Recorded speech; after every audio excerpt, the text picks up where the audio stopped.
James Keddington. I am the host of the Overcome and Become podcast. I want to thank you for joining me today. This is the first one, so I know if you're listening to a first podcast, you're kind of evaluating, is this good, is this not good? So I hope you give me a chance here. I know the content is going to be amazing. Obviously, anytime we're trying something new, we're never going to be like so incredible at it from the get-go. But I hope that I'm good enough that I keep you coming back for more. Just take a listen to my intro stuff. I am an integrative nutrition health coach.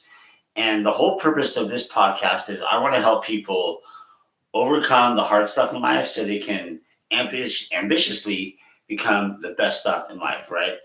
And that comes a lot from my own personal health journey. And I'm going to cover that in another story when I'm doing some interviews with some people that I've got lined up coming on board.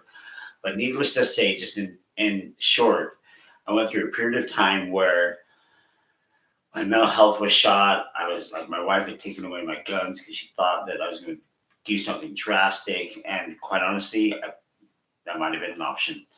My physical health, I was like way overweight, 60, 70 pounds overweight. I wasn't sleeping at night. My memory was just shot. I couldn't think. I couldn't do a whole lot. My relationships were bad, especially my relationship with God. My relationship with my kids were dwindling because I just wasn't very present. And needless to say, across the entire health spectrum, everything was just not good. And it took me a long time to get out of that. Over a series of events, I was able to, and then helping my daughter with her own health journey, I discovered this world of integrative health. And I didn't understand until then, when I started going through this program, really to help my daughter, that everything's just so connected. And once I put those pieces of the puzzle together, man, everything just changed. And so my goal here is, it took me so long to get out of that burnout stage. I want to help people do the same. I want to help them do it faster and better than I did.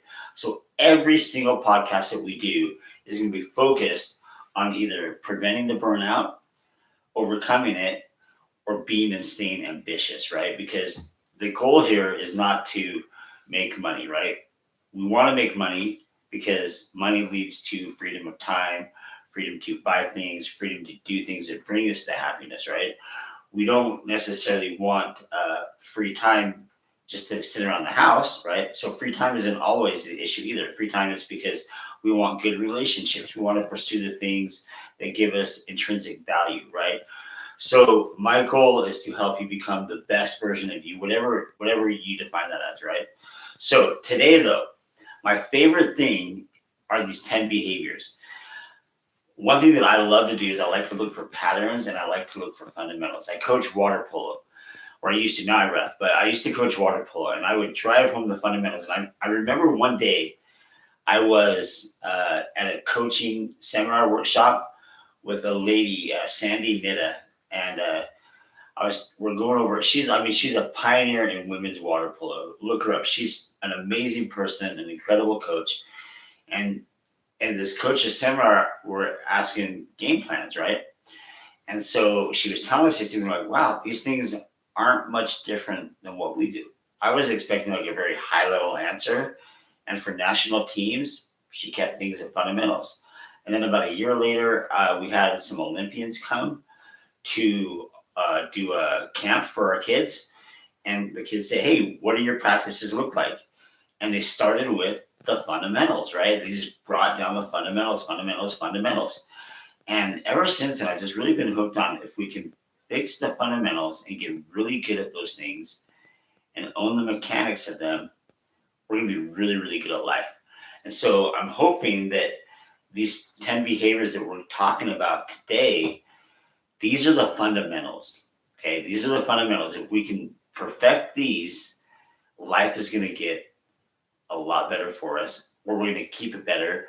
Or when the crap hits the fan and things are coming our way, like a series of events that happened to me that triggered all this trauma and put me into the spiral, when that comes, we'll be able to confidently overcome it and stay focused on ambitiously becoming, right? That's the goal.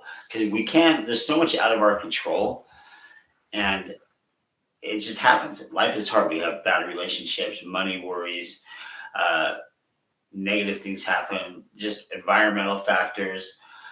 And we have to be able to address those things. We can't walk away from them. If we walk away from them, that's where we start to decline. So we have to be able to confidently address those things, even if we're afraid, even if we're unsure of ourselves, even if we have apprehensions, we still need to be able to tackle it, overcome it, and then keep on becoming. You're going to hear me say that a lot: overcome and become, right? And so that's the goal here. That's what we're after. And so these 10 behaviors and all my studies and my programs and all my readings and experience and coaching other people, I've nailed down these 10 behaviors that if you do these things, and you're not going to do all 10 perfectly all the time, right? None of us are. But if you can have a good focus and you're always asking yourself, what do I need some more of? What do I need some less of, right? You're going to find really good balance with these 10 behaviors. So let's talk first, let's kind of set the stage before we get into these 10 behaviors of what they're really impacting, okay?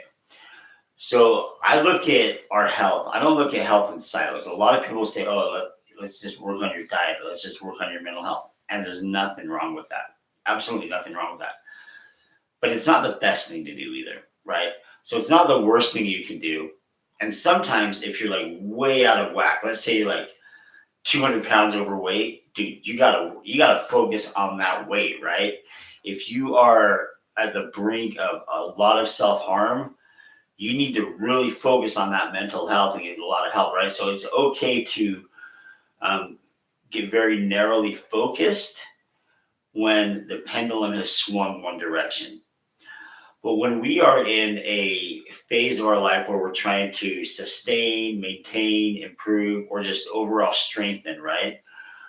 We need a very comprehensive look. We need a very integrated look, right? Where we're considering all aspects of our health and their interdependent relationship. Because the reality is, every aspect of our health, whether it be our brain health, our mental, spiritual, physical, social, emotional, you really can't separate it. You might try, but you can't. So even if you're on that extreme side of weight loss, when you're losing that weight, guess what's happening to your mental health? You are like super pumped. You're psyched. You're like, dude, I lost 10 pounds. I lost 30 pounds. I lost 50 pounds, right? So much is happening on the emotional side, on the mental health side, right? Probably even on the relationship side. So, I know it's on the relationship side. The one I won't go into. I'll do it later. That'll be another episode. So let's talk about brain health. So most people will include the health of the brain as part of the physical health, and I don't do that. The reason I don't do that is the brain is such a significant part of our body that we need to consider it by itself. We know that the brain is responsible for all the cognition. We know it's responsible for thinking, decision making, our executive function. And we also know that it controls other parts of our body, right? So we know that like the nerves, it sends stimulus and there's communication between our nerves and the brain. That's how we know pain and pleasure and joy and things like that. But it also impacts like our metabolism, our cardiovascular system. There's a lot of strong links to our immune system. So our hormone regulation. So our brain touches every aspect of our physical health. And so I separate that out because if that by itself is not working, none of this is working. It just isn't. It's not going to work right.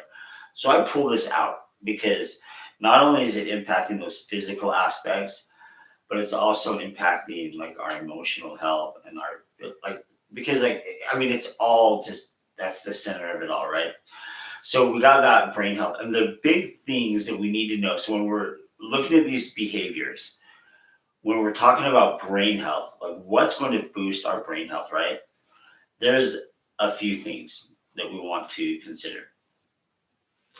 One is it getting rest. It needs rest. And that comes in the form of sleep. And you're going to see sleep as one of the top behaviors. But does the brain have a chance to recharge itself, right? And the next thing is, does the brain have the capacity to renew itself? So either strengthening the neural pathways or building new ones.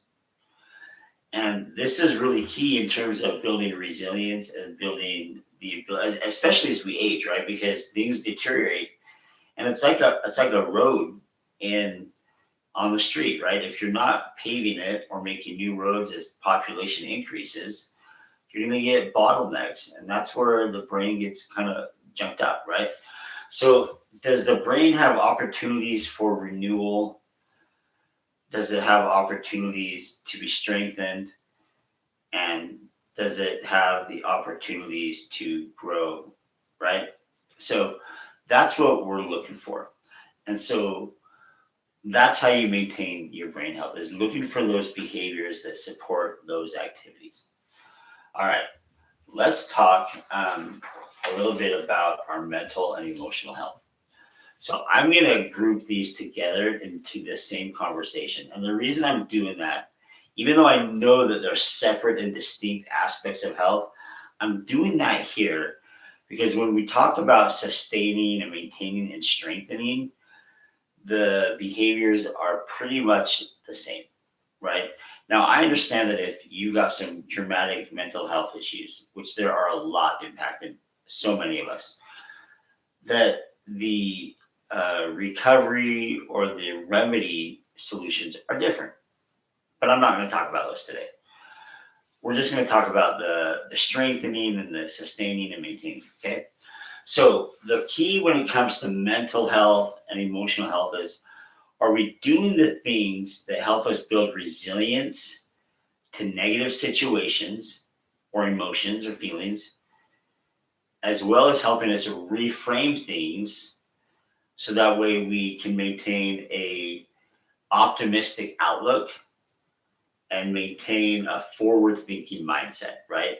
So can we reframe situations, experiences, conversations, relationships in a way that it doesn't bring us down, and and do we have the resilience for handling those things as well as understanding what they are? Like, can you name all the feelings that we have? Maybe five or six: happiness, sadness, anger, loneliness. But there's so many more feelings out there, right?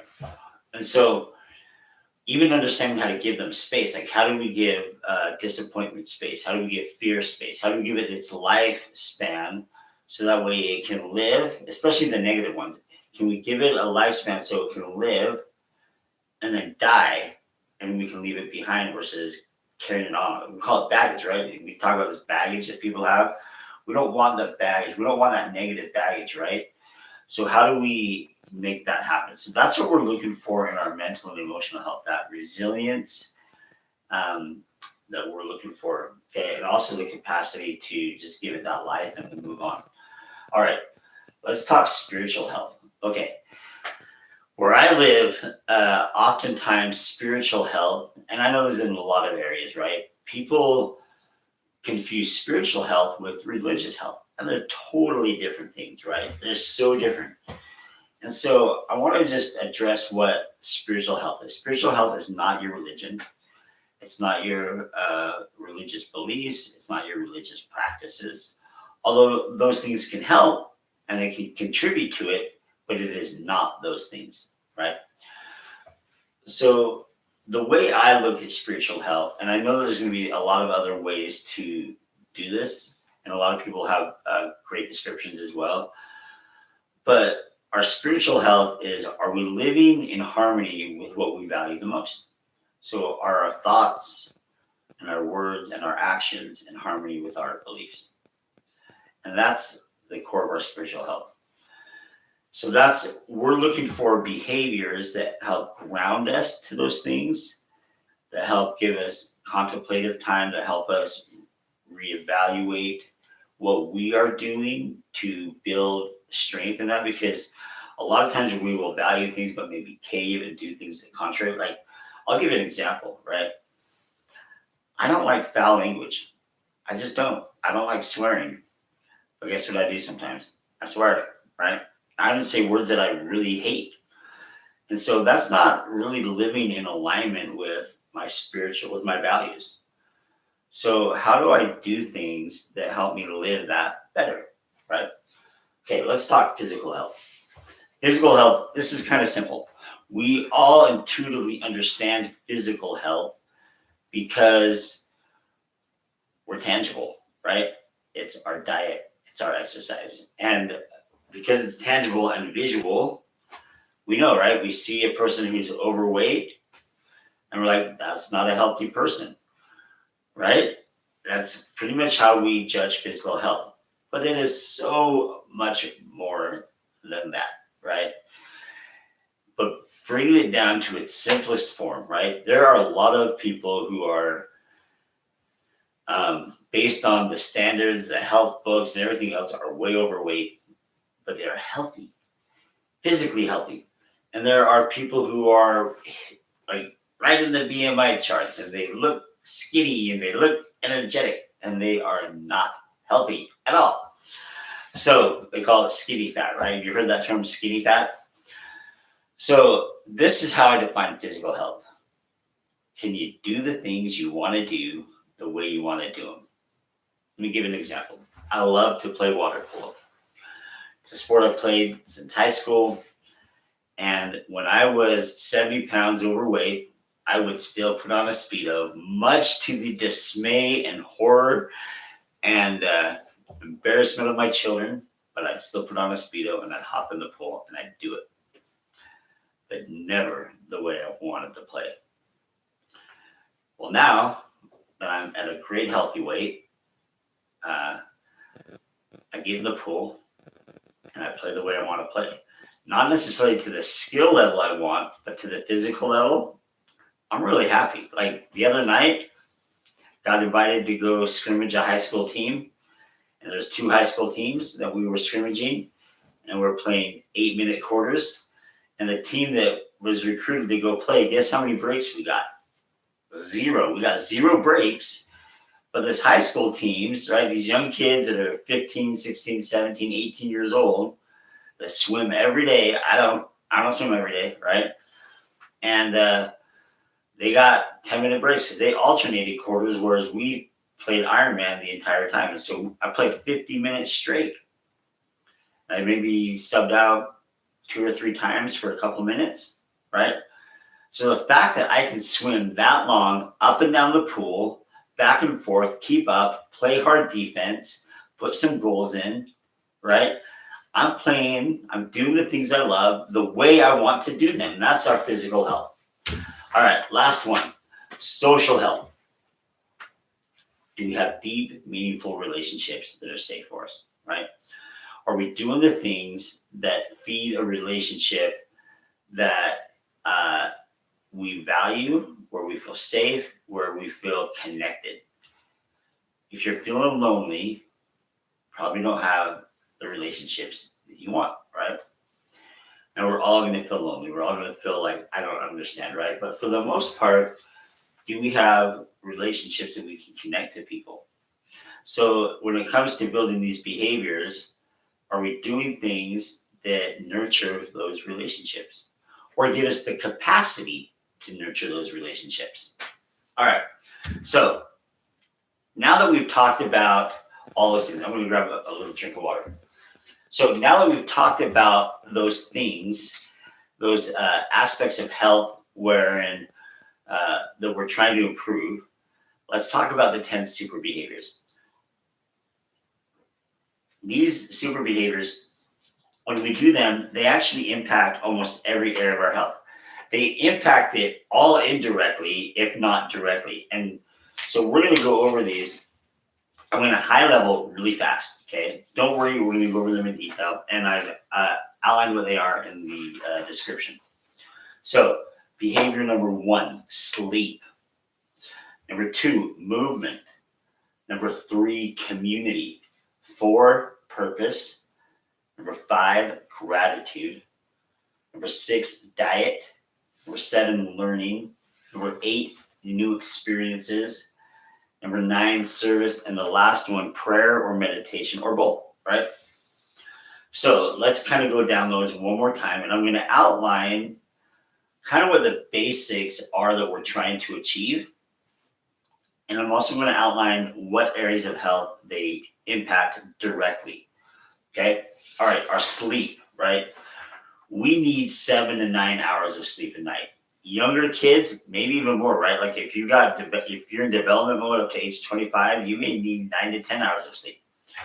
The important thing that we want to remember is that we're all a little bit different, right? We're all unique.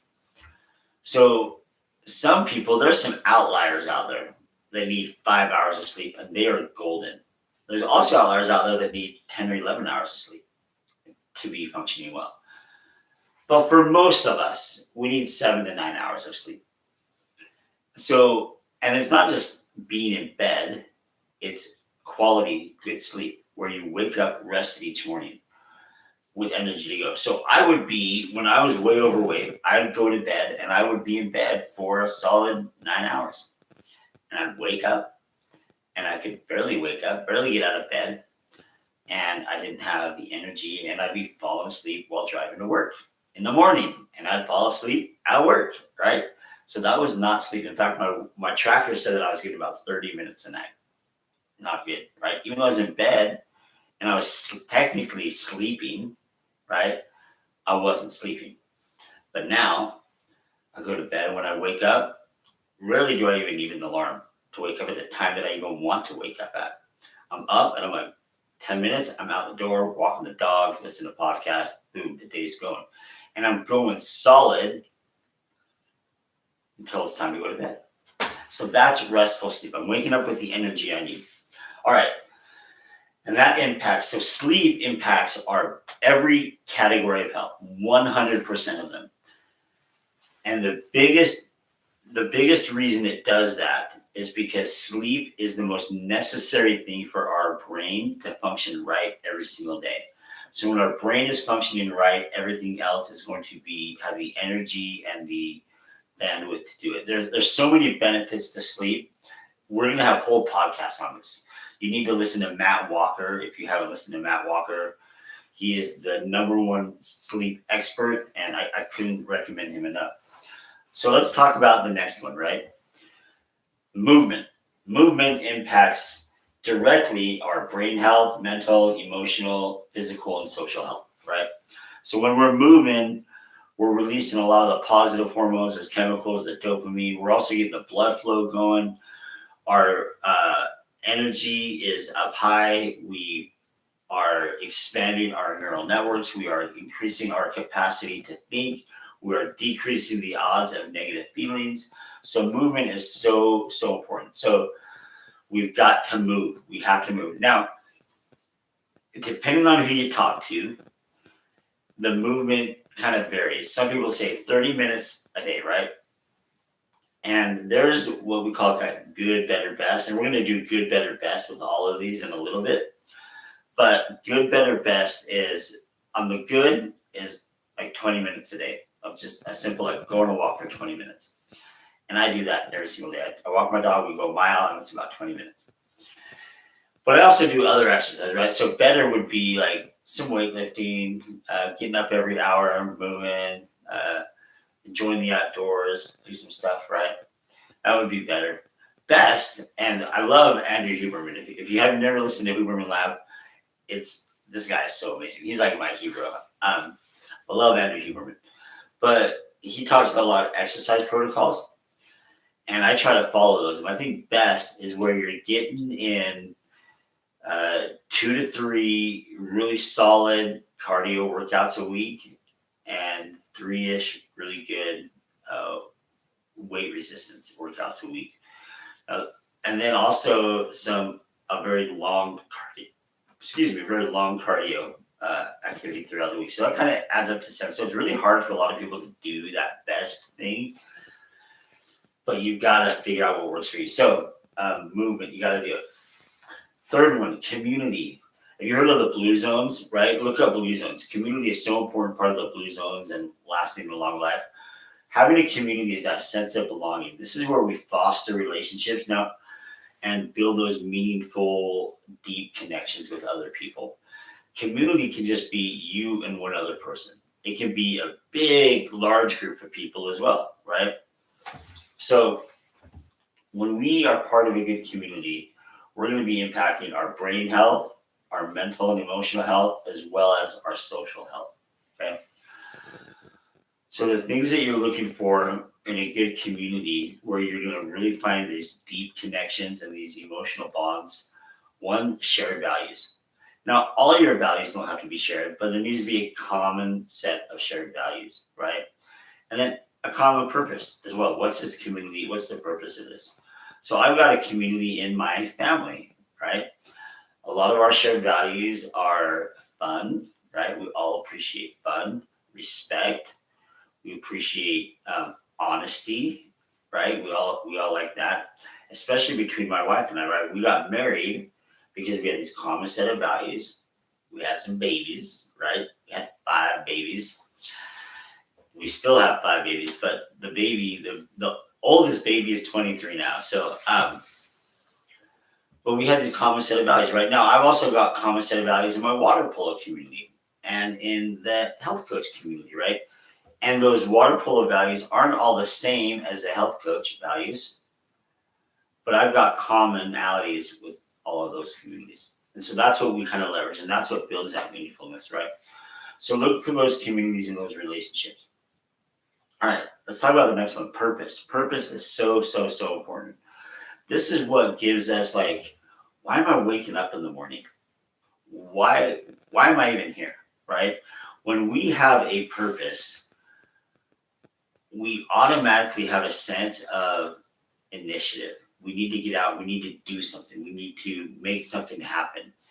And we don't have time to dwell on the past. We don't have time to let fear set in, although fear is always going to impact us, right? But we don't have time to let it take us down and stop us, right? So purpose sounds so easy, and it's not. It's not easy, and your purpose is going to evolve, right? So purpose, interestingly enough, purpose impacts every area of health. So huge, right? So once you can grasp onto that purpose, man, it's powerful. Let me tell you what my purpose is.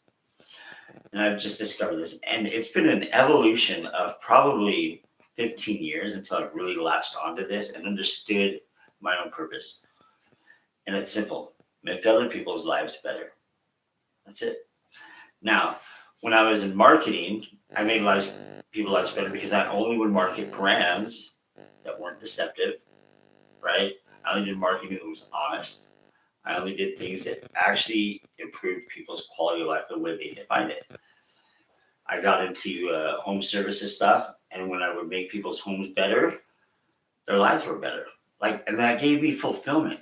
And now that I'm doing health coaching, it's even more impactful, right? So even though all these 3 different careers that I've had, they were all so different, but at the end of the day, the thing that fueled me is that I was making people's lives better, and I grasped onto that, right?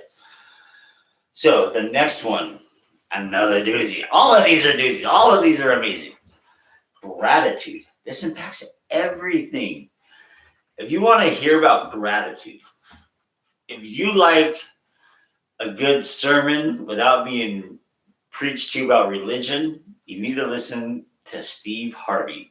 Now, he'll talk some religion sometimes, and he doesn't shy away from his Christian beliefs, and I appreciate that. But so I call them sermons, but it's his podcast, like Daily Inspiration. When he talks about gratitude, I think he did this in December 2022. He was talking about gratitude in November, December, and it just opened my eyes up so much. And Dr. Sanjay Gupta also talks about gratitude a lot. When we're being grateful, we are focused on the positive things in our life, and you can only have one thought at a time. So you can't be at a homeless shelter feeding people on Thanksgiving Day or Christmas Day, or you can't be walking an old lady across the street if you're a good Boy Scout and be thinking my life sucks. You just can't. You're thinking, I'm helping these people, and I feel really good about it. The other day, I was talking with one of my old high school athletes, and when I was coaching, we did a service project every season. And this girl told me that the service project was her favorite part of the season. And this particular girl went through a lot of hard stuff in school, stuff that not even most adults should be able to have to go through. And I know that because she was serving other people and able to get out of her own head and be outward minded, it allowed her to get through that hard stuff. And it's not even hard, is like such a bad word for it. Um, the most difficult stuff you can imagine. And so that service to other people, I'm sure, is a contributing factor to her becoming an amazing collegiate athlete, a stellar student, and just a great life right now. So, gratitude. All right, learning. When we learn new things, I'm going to bundle learning and experience into the same thing. When we're learning and doing new things, our brain capacity is just expanding. We're building new neural pathways. We're taking in new information. This has a lot of impact on us. One, our brain capacity is bigger and stronger now. It's more resilient, but also slows down time a little bit, right? So as we get older, our life becomes much more routine, right? We do the same holiday routines. We do the same Christmas traditions. We do the same thing at Halloween or at Easter or Mother's Day, whatever it is. And I'll be honest, I can't tell you the difference between Christmas 3 years ago and 8 years ago and 4 years ago. But I can't tell you what I did Christmas 2 years ago because we switched things up and we traveled abroad and we visited a developing country and we enjoyed that holiday tradition, something we'd never done before. And we will never forget that, ever. And when we look back, it's like, wow, that was so long ago. But last Christmas just happened yesterday. How's that? Or even 5 Christmases ago, which is like yesterday, right? So how does that happen? It's because when we create new memories, it's fresh, right? It's not all blended together. So time feels like it's slowing down, but it's not, but it feels like it, right? And that allows us to enjoy life so much more with the people we love and the things we're doing. And so both of those impact pretty much everything except physical health, but it can, right? Like if your new experiences are doing triathlon, certainly physical health, right? So I didn't put that down on my list because it's not always the case, but it certainly can be, right? All right, next one, service. I talked about service when I was talking about gratitude. I kind of combined those a little bit. So we got those. Sorry about that. I kind of went from gratitude to service and not even knew it. Anyway, so we've covered service. Gratitude, kind of go back to gratitude, I guess, a little bit. But when we're grateful for the things that we have. And that's so funny. I kind of went between. That's how awesome these habits are. I mean, that's how like impactful they are. But when we're grateful, right, we're just so positive thinking, right? And then we're serving other people. The last one, prayer and meditation.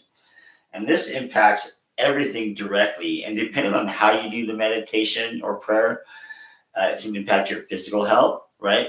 It impacts everything. I didn't mark physical health as the direct, but it certainly does have an impact depending on how you're doing it, but not always, right? So one of the big things about prayer meditation is that it really just quiets our mind. And I encourage that if you can learn some good breathing techniques, to go ahead and implement breathing techniques with this, because it really kind of gives like a nice little, it's like a nap for your brain almost, even though it might be like 10 seconds, but it's similar.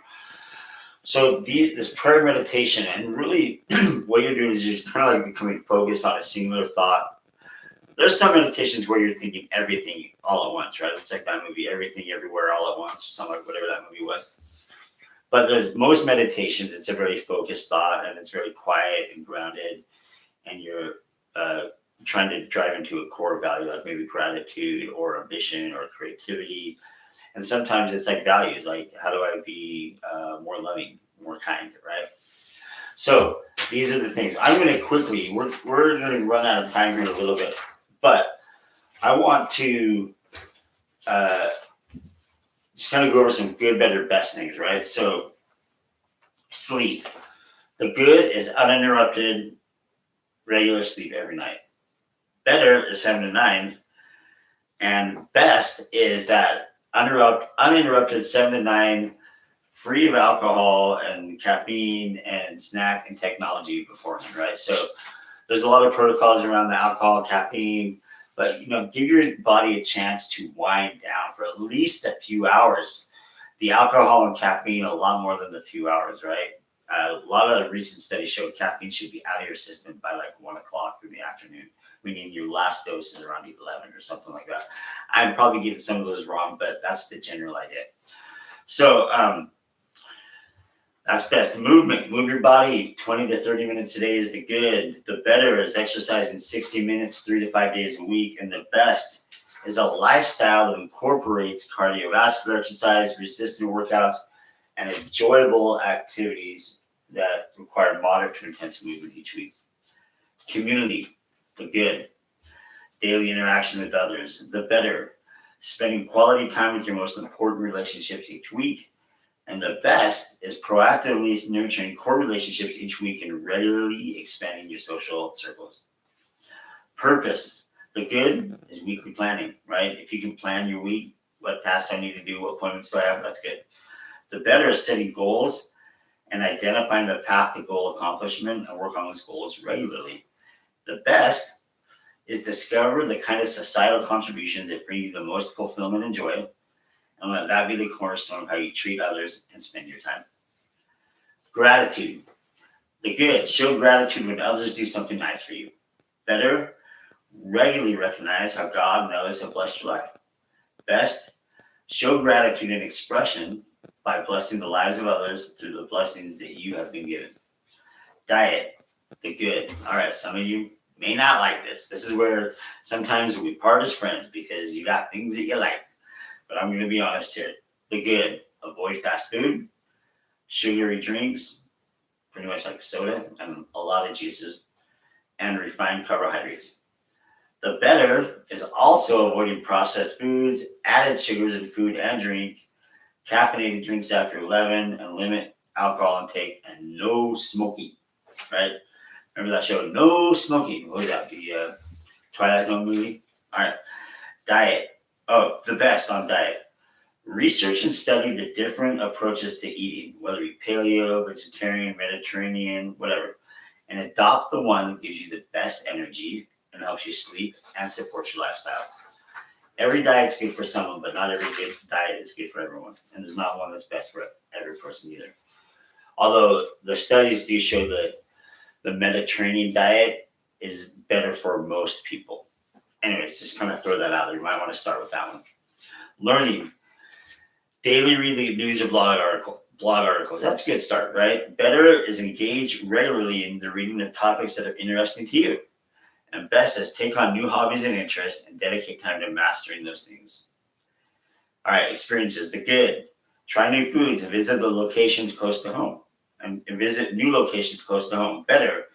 Plan weekend activities that you've never done before. And best, get out of your comfort zone and do the things that feel hard or unattainable.